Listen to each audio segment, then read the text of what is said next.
तुम्ही जाऊ शकता काय? आपण ते करू शकत नाही. ते व्रत विशिष्ट लोकांकरता विशिष्ट प्राप्ती करतात. असे कितीतरी व्रत आहे. व्रत करत असताना संतांनी जे व्रत सांगितलं ते करा. औषध डॉक्टरच्या सल्ल्याने घ्यायचे, कोणाच्या सल्ल्याने घ्यायचे, आपल्या मनाने घ्यायचे नाही.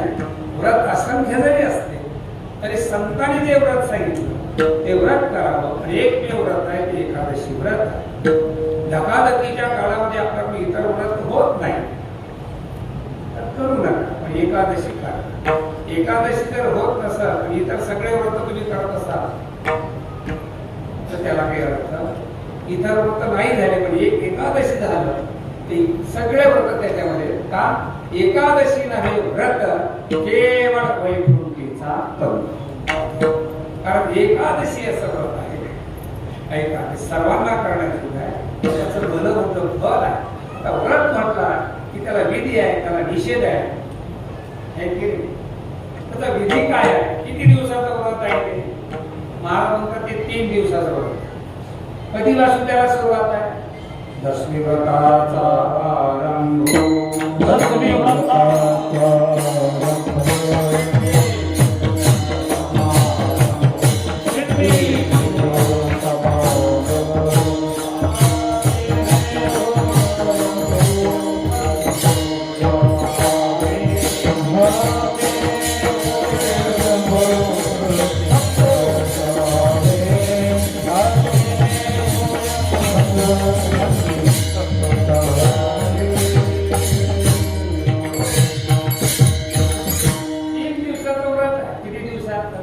ऐसे व्रती न दीन जो आदरी करी बळीकोड एका जनार्दनी बंधन तया नाही सर्वधा एकादशी जागर. 3 दिवसाचं व्रत आहे. दशमीपासून त्याला सुरुवात आहे. दशमी व्रताचा आरंभ हा दशमी आहे. उद्या एकादशी आहे. पण एकादशी व्रताबद्दल काही चिंता नाही. इथे बसलेल्या सगळ्यांना एकादशी आहेच. उद्या सगळ्यांची एकादशी आहेच. पण कदाचित नसली तर धरा. हे आज सांगण्याकरता मी आलो की उद्या मी संध्याकाळी सांगितलं असतं आम्ही जेवण करू. त्याला काय जैसा पुढे कापलती पडता पडता वायुगती धू पावली अहो चिटिकू हे माझी पडला. तो जर वेळेच्या 6 वाजता झाला तर त्याला काय अर्थ आहे? आणि म्हणून उद्या एकादशी असल्यामुळे उद्या एकादशी व्रत सगळ्यांनी करावं. कसं करावं? त्याचं काय विधी आहे?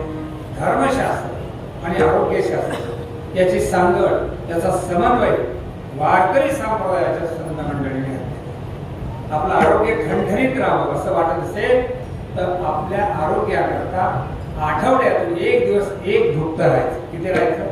1 भुक्त. आणि 15 दिवसातून निराहार राहायचं. 15 दिवसातून निराहार राहणे 1 दिवस, आठवड्यातून 1 भुक्त राहणे.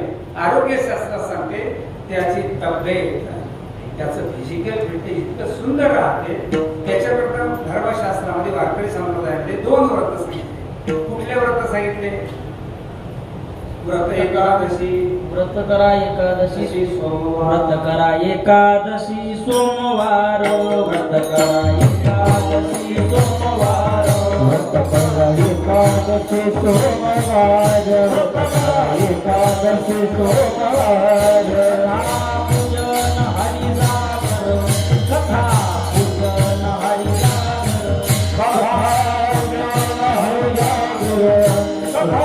पूजन हरिनाम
दिवशी काही भंग आहे त्याचे दुर्भाग्य म्हणतात.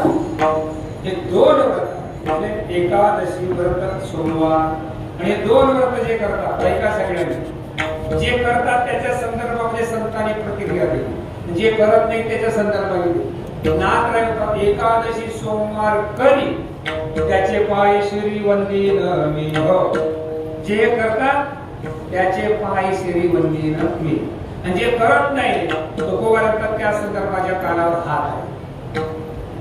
व्रत एकादशी सोमवार न करीती कोणाची गती होईना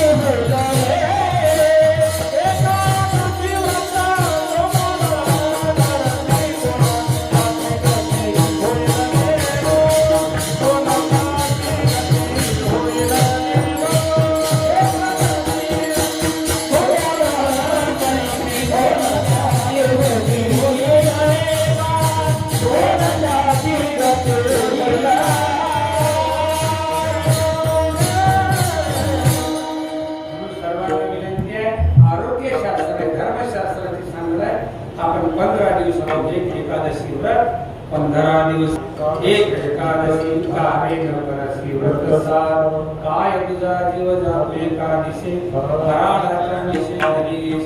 सगळ्यांनी ऐका.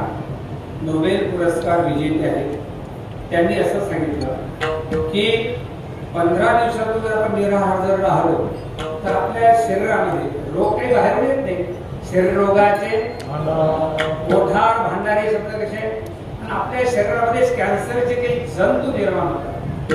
ते जंतू मारण्याचं सामर्थ्य तुम्ही जर एकादशी व्रत केलं तर 15 दिवसातून निराहार उपास करा, तुमची क्षमता रोग प्रतिकार क्षमता ते जंतू आपोआप मरण्याची सामर्थ्य त्या व्रतामध्ये आहे. म्हणून आरोग्य शास्त्रानुसार व्रत करा. आपल्याला जर अपेक्षित असेल आपल्या पूर्वजांचा उद्धार हवा असं वाटत असेल तर त्यांचं सुद्धा मनोगत हेच आहे. यमयात्रेचे पितर चिंतित अति निरंतर एकादशी हरी जाकर वंशी तत्पर व्हावा. कोणीतरी एकादशी करणारा त्या कुळात एक त्या एकादशी व्रताला तो आपल्याला सद्गती प्राप्त करून देईल. जे आपल्या पूर्वजांचं मनोगत नाथ सांगितलं आपल्या पूर्वजांच्या उद्धाराकरता करा, आपला परलोक सिद्ध होण्याकरता एकादशी व्रत करा. का करा?